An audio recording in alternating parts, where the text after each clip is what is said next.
Baba, katika jina la Yesu Kristo wa Nazareti, wewe ni Mungu muumba wa mbingu na ardhi, muumba wa mbingu na nchi na vyote vijazavyo nchi, vilivyoko juu na vilivyoko chini, vilivyoko baharini, vilivyoko chini ya bahari, vinavyoonekana kwa macho na visivyoonekana kwa macho, vinavyoruka na vinavyotambaa, kila kiumbe kwa namna yake. Wewe ndiye chanzo na wewe ndiye muumbaji. Mchana wa leo nakuja mbele zako nikiwasogeza wale wote ambao Bwana utawapa kibali kufuatilia ujumbe huu. Ninakusihi Bwana ukaseme nao kupitia Roho Mtakatifu, kawafundishe yale ya msingi wapasayo kuyakamata kwa ajili ya kukufahamu, kwa ajili ya kuelewa, kwa ajili ya ukuaji wao wa kiroho. Mungu Baba, ninaomba uwepo wako na utendaji na nguvu zako na wingu la malaika likaendelee kutamalaki. Ujumbe huu kalete matokeo katika maisha ya watoto wako. Ninaamini Bwana utatenda kwa utukufu wako. Naomba haya nikiamini kupitia jina la Yesu Kristo aliye Bwana na Mwokozi wangu. Amen. Amina. Karibu kwenye ujumbe huu. Tunaenda moja kwa moja katika huu ujumbe wa kwanza unaosema kabla ya Pasaka ambayo Yesu wa Nazareti aliiazimisha na wanafunzi wake. Je, kulikuwepo na Pasaka nyingine kabla ya hii Pasaka ambayo Yesu aliiadhimisha? Na uwepo wa hiyo Pasaka iliyofanya kazi katika mazingira gani? Ilikuwa na kusudio gani? Ililenga nini? Na sisi tunajifunza nini? Bwana Yesu asifiwe sana. Jibu linaenda taratibu. Ikumbuke kwamba Wayahudi walikuwa wanaadhimisha Pasaka kwa namna ambayo sasa nitaenda kukuonesha mahali hapa. Na Pasaka ambayo iliadhimishwa na Wayahudi ilikuwa na mazingira tofauti na Pasaka ambayo aliadhimisha Yesu. Kadhalika pia Pasaka ile ile tunayoadhimisha sisi leo ina tofauti. Bwana Yesu asifiwe sana. Tukirejea sasa mwanzo kabisa mwa Pasaka, neno hili Pasaka utakuja kulielewa baada ya kukupa habari hii. Wakati Mungu amepanga mpango wa kuwaokoa wana wa Israeli kutoka katika nchi ya utumwa Misri, chini ya mtawala mmoja Farao. Cheo hiki Farao ni cheo. Kipindi kile, wakati Mungu amesikia kilio cha wana wa Israeli, ameyaona mateso ya wana wa Israeli, sauti zikamfikia Mungu katika kiti cha enzi. Wanalia, wanatabika, wanatumikishwa kwa sababu ya wasimamizi ambao walikuwa ni watumishi wa Farao wakiwatumikisha wale watu. Ndipo Mungu anasema na Musa, anamwelekeza Musa kwamba nakutuma na kuagiza uende katika nchi ya Misri kwa kazi mmoja, kuwatoa wana wa Israeli katika utumwa na kuwapeleka Kanaani, mahali ambapo Mungu alipaandaa kwa ajili yao tangu mwanzo. Haleluya. Bwana Yesu asifiwe. Sasa kuna mambo mengi yaliendelea hata kufikia kupata neno Pasaka. Musa alipoenda kwa Farao akajieleza, Farao moyo wake ulikuwa ni mzito, mgumu, hakuweza kumwelewa wala hakumpa kibali kuachilia wana wa Israeli watoke kiuwepesi ama kiurahisi. Pamoja na ishara nyingi ambazo Musa alizifanya kupitia ile fimbo, lakini bado Farao alikuwa na moyo mgumu. Bwana Yesu asifiwe. Haleluya, haleluya. Kwa ninapotaka nikufundishe kuhusu Pasaka imetoka wapi, nataka nikupe picha ambayo itakusaidia kuielewa Pasaka tulionayo sasa. Kwa hiyo baada ya ishara na ajabu nyingi kutendeka mbele ya Farao, na moyo wa Farao ulikuwa ukiwaachilia kidogo, halafu baadaye anagairi, anawachilia kidogo, anagairi, ndipo Mungu akaagiza, akatoa maelekezo kwamba sasa usiku wa leo chinjeni mwana kondoo asiye na waa, aliye safi, na damu za wale mnyama utakayemchinja katika kila nyumba, damu yake ipakwe kwenye miisho ya milango. Na damu hii mtakapoipaka pale usiku, Mungu alipanga kuachilia malaika anayeua, yaani malaika muuaji. Ukisikia kuna nabii msambaratishaji, ndio kuna malaika pia muuaji. Kuna kina sniper, prophet sniper, kuna ladiwani na mambo mengine. Bwana Yesu asifiwe sana. Ukisikia kuna nabii msambaratishaji, yeye kazi yake ni kusambaratisha. Sasa anasambaratisha nini? Ukishuhudia anacho kusambaratisha unaweza kaelewa. Lakini twende kwenye point yangu ya msingi. Mungu aliandaa malaika muuaji, na muuaji huyu alipewa maelekezo akaue wazaliwa wa kwanza. Kuna siri kubwa iliyopo ndani ya wazaliwa wa kwanza. Kama ambavyo shetani anawinda wazaliwa wa kwanza, na Mungu anawataka wazaliwa wa kwanza wa Israeli watoke wakiwa salama ili waende wakamtumikie. Bwana Yesu asifiwe sana. Haleluya, haleluya. Kwa hiyo wakaandaa mazingira, wakachinja wanyama, wakapaka damu katika miisho ya milango ya nyumba zao. Ilipofika wakati wa usiku wa manane, malaika akapita nyumba kwa nyumba, door to door, mlango kwa mlango. Alipokuta kuna damu imepakwa kwenye mlango, alipita juu yake.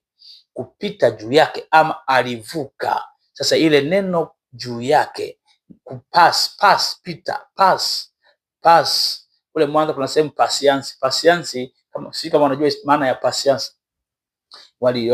Ile neno halikutoka kwenye Uswahili, linatokana na Kiingereza. Nitawafundisha siku nyingine maana ya pasiansi. Kama kuna mtu hapa anajua maana ya pasiansi, historia yake, aniandikie hapa wakati naendelea. Sasa ile kitendo cha kupita juu ya, pass over, kuna over, kuna under, kuna ini. Wala ambao tumepita shule, ingalau shule ya kawaida tu, kuna on table, under table, naelewa nia whatever. Kikiwa juu tunasemaje? Kikiwa uvunguni, unaona. Kwa hiyo over door, kwa ile over, pass over, pita juu, ikazaliwa neno pass over. Tukalitohoa lile neno mpaka tukapata neno Pasaka. Kwa hiyo tukapata neno Pasaka. Sasa yule malaika akaharibu, aliua watoto wote wa wazaliwa wa Misri. Katika kila nyumba ya mzaliwa wa kwanza kulikuwa na msiba.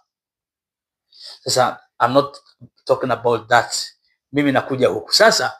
Baada ya usiku ule, Farao akawaruhusu wana wa Israeli waende na vitu vyao, waende wao, babu zao, wake zao, watoto wao, mifugo yao, akawaruhusu waende. Wakaianza safari. Walipoanza safari, kadri ilivyokuwa inaendelea, hapa katikati wakaamliwa kuifanya Pasaka na Mungu kupitia Musa. Ili moja, sababu ya kwanza, kwa nini waliendeleza Pasaka wakati wameshakombolewa? Namba moja, waliendeleza Pasaka kwa sababu ya kukumbuka ukombozi kutoka utumwani Misri. Kwa hiyo kila walipoandaa Pasaka, kila walipomla Pasaka, iliwafanya wakumbuke mateso, wakumbuke ukombozi wa kutoka utumwani kule Misri. Mungu aliwaokoa Waisraeli kutoka kwenye utumwa chini ya Farao. Kwa hiyo walipofanya Pasaka, ingawa wametoka Misri, Pasaka inaendelea kwa lengo la kukumbuka ukombozi ambao Mungu amewafanyia. kutoka kwenye mikono ya Farao. Lakini jambo la pili, kwa nini waliendelea na Pasaka? Walifanya Pasaka kukumbuka siku ambayo malaika wa mauti alipita juu ya mlango, juu ya miisha milango, alipita juu, alipass over. So Waisraeli waliamliwa wachinje mwanakondoo asiye na dosari na wapake damu kwenye nini? Kwenye miimo ya milango yao. Kwa hiyo walipofanya Pasaka, kwanza walikumbuka ukombozi wao kutoka utumwani kule Misri chini ya Farao. Pili, wakakumbuka usiku ule malaika wa mauti aliyepita juu ya milango yao hakuleta madhara yoyote. Bwana Yesu asifiwe. Kwa hiyo malaika alipoona damu ile alipita juu ya hiyo milango, hakuweza kuwazuru wazaliwa wa kwanza wa Waisraeli. Hapo ndipo nimekuambia tulipata neno kupita juu, pass over. Haleluya. Maandiko yanapatikana kitabu cha Kutoka sura ile ya 12 mstari wa 11, mstari wa 21, mstari wa 27, 43 utapata hapo. Lakini pia ukisoma Hesabu 9:2 utapata hapo. Mimi sikusomea, utasoma wenyewe. Lakini sababu ya tatu kwa nini walifanya Pasaka ingawa tayari wameshatolewa Misri, tatu, ni kuonyesha moyo wa shukrani kwa Mungu kwa wokovu na agano lake. Mungu alifanya agano la kuwatoa katika nchi ya utumwa wa Misri kuwapeleka Kanaani. Kwa walipofanya Pasaka walikuwa wanaonyesha moyo wa shukrani kwa Mungu wao kwa wokovu na agano lake.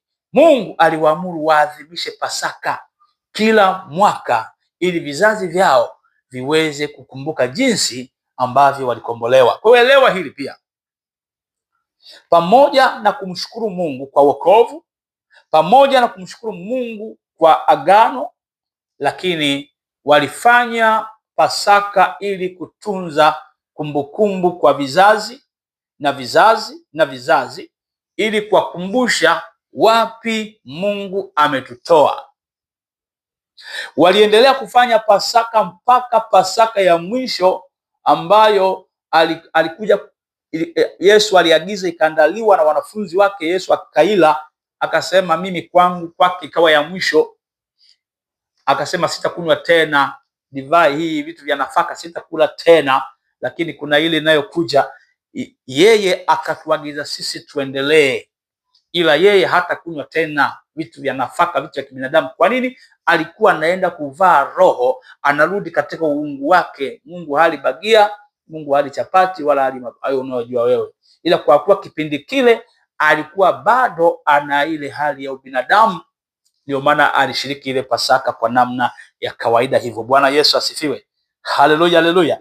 Kwa hiyo waliendeleza kushiriki ili kwamba tu kutunza pia kumbukumbu kwa vizazi na vizazi na vizazi na vizazi, ili kwamba wasije wakamsahau Mungu aliyewatoa katika nchi ya utumwa. Maandiko yanasema katika kitabu cha Kumbukumbu la Torati, nafikiri 8:16-18 hapo, kwamba utamkumbuka Bwana Mungu wako, kwa maana yeye ndiye akupae nguvu za kupata utajiri.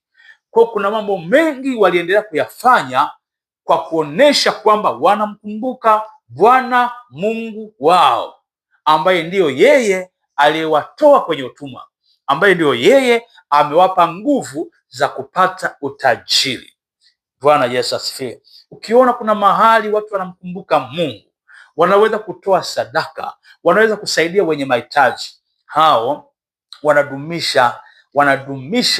wanadumisha moyo wa kiungu ndani yao, na wanakumbuka yale Bwana amewatendea. Bwana Yesu asifiwe. Haleluya, haleluya.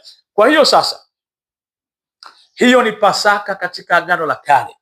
Yesu alibadilisha nini basi alipoleta Pasaka ya kwake, alipoisimamia? Wakati Yesu wa Nazareti alipoadhimisha Pasaka ya mwisho na wanafunzi wake, alitoa maana tofauti na Pasaka zote ambazo zilikuwa zimetangulia. Maana ya kwanza, wakati wao walichinja tu vitu hivyo wakara, lakini Yesu akasema sasa mimi ndiye mkate ambao, mimi ni mkate. Maana yake mwili wake aliutoa kuwa mkate, yaani ishara ya mkate ambao walikula. Aliwaambia sasa mawazo yenu yatoke kwenye mkate yaende kwenye mwili wangu, maana mikate ya zamani ilikuwa ni migumu, unaivunja pacha. Kwa ile pacha maana yake ilikuwa ni Yesu unamvunja. Yesu anaenda kuvunjwa msalabani, anaenda kuchomwa mkuki. Unanielewa mtu wa Mungu? Kwa naambia sasa mkate uliwakilisha mwili wake sasa kwenye Pasaka ile ambayo yeye alishiriki. Na akasema pia kwamba kikombe cha divai kinawakilisha damu ya agano jipya. Kikombe cha divai kile kilichotumika na ile divai yenyewe kiliwakilisha damu ya agano jipya inayomwagika kwa ajili ya ondoleo la dhambi. Pasaka ya kwanza haikumwagika damu, lakini hii sasa ya pili anasema kikombe cha divai kinawakilisha damu ya agano jipya, ambaye agano jipya mwenyewe ni Yesu Kristo. Haleluya. Jambo la tatu pale, yeye mwenyewe akawa mwanakondoo. Badala ya kutafuta mwanakondoo asiye na mawaa, mwanakondoo asiye na uchafu, asiye na zinaa, aliye safi, asiye na ukilema, Yesu akachukua nafasi ya wanakondoo mfugo. Yeye akawa mwanakondoo wa Mungu ambaye alitoa sadaka kwa ajili ya dhambi za ulimwengu. Kwa hiyo akatolewa mwanakondoo. Unakumbuka siku ile Mungu anataka kumbariki Abrahamu ili kwamba aweze kumbariki, akampa masharti ya kumtoa mwanae wa pekee Isaka, amtoe akamchinje. Unanielewa mtu wa Mungu?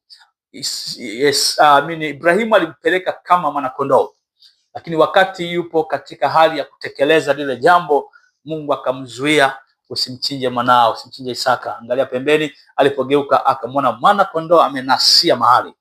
Bwana Yesu asifiwe. Akaambia huyo ndiye mchinje. Mungu alikuwa na ujaribu moyo wa Abrahamu kuona kama umesimama. Kuna watu hawawezi kupata utajiri kwa sababu mioyo yao haijasimama vizuri. Huwezi kupata utajiri, huwezi kuwa mtu mkuu kwa sababu ya moyo wako mdogo. Dhehebu lako haliwezi kukua, chama chako hakiwezi kukua kwa sababu wewe Mungu amepima moyo wako ni mdogo. Umetikizwa kidogo tu naogopa, unapiga kelele nyingi. Bwana Yesu asifiwe sana. Hata madhehebu yanayokuwa ni yale ambayo viongozi wao wana moyo, wamesimama, wana misuli ya imani. Otherwise tanunua pressure tu. Tumishi wengi wanakufa na pressure, kufa na visukari. Tumishi na upako unakufa na unaua na kisukari na upako nao. Kwa nini? Huna moyo mkuu. Kiamua kuoa, kubali kulala na mke wako. Kubali changamoto za ndoa na familia. Sio nakimbia tu hapa. Bwana Yesu asifiwe. Kwa hiyo nataka watu ambao Mungu anataka watu ambao stiff, magumu. Haleluya. Hiyo ni by the way. Lakini twende kwenye somo langu.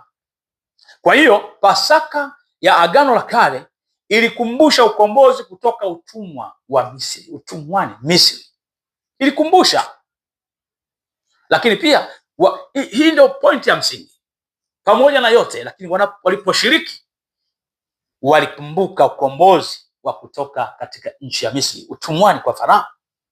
Lakini Pasaka ya Agano Jipya inakumbusha ukombozi wa kutoka dhambini kupitia kifo na ufufuo wa Yesu Kristo.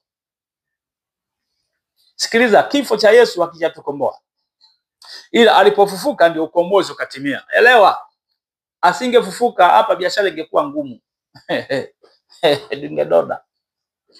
Ukombozi wetu umefunganishwa katika utimilifu wa Yesu Kristo. Kwa hiyo ile inakumbusha ukombozi kutoka dhambini kupitia kifo na kufufuka kwa Bwana Yesu Kristo. Hapo ndipo tunapata ukombozi. Kila anayemwamini anampokea, anakuwa na yeye. Hii ndio sababu ya Wakristo wengi sasa tunaona Pasaka ya Agano la Kale kama ilikuwa ni kivuli cha mambo au ya Pasaka ya sasa. Ngoja nikwambie, Agano la Kale walipofanya Pasaka haikuwa kivuli kwao. Kwao ilikuwa ni Pasaka OG, original, haikuchakachuliwa, ilikuwa ni yenyewe. Na kipindi chetu hii Pasaka tulionao ni OG, ni yenyewe. Ila kwa sababu wale tunaona nyuma ni kivuli, of course ilikuwa na tafasiri ya mambo yanayokuja. Sasa yameshafika tunayo. na sisi kuna mengine ambayo yanakuja hatujafika, kwetu ni kivuli. Bwana asifiwe sana. Ile tulionayo ndio ya kwetu, haya sio kivuli, ni uhalisia. Tunaambiwa imani ni kuwa na uhakika, ni bayana ya mambo ambayo huyaoni, ni uhakika wa vitu ambavyo havionekani. Unaviona katika ulimwengu wa roho, unavivuta, unaviaccess, unaanza kuviona hapa, lakini havipo physically. Vipo katika ulimwengu wa roho, unaviona kwa mbali, unaona kwa mbali. Unajua Musa siku ile anakufa, Mungu akamwambia, unaona ile, tazama ile, unaona ile Kanaani? Akamuonesha kwa mbali, akaiona kwa mbali, lakini Musa hajakanyaga. Shetani anamjaribu Yesu, akamwambia, mwangalia fahari hii, kampandisha mpaka kwenye kinara, akamwonyesha, unaona hii fahari zote hizi, unaona, ukinisujudia tu nitakupa. Akamuonesha kwa mbali. Bwana Yesu asifiwe. Kwa hiyo nilitaka nikuambie haya mambo mawili ya msingi sana. Alafu tuende sasa kwenye jambo la pili, nasema siku ya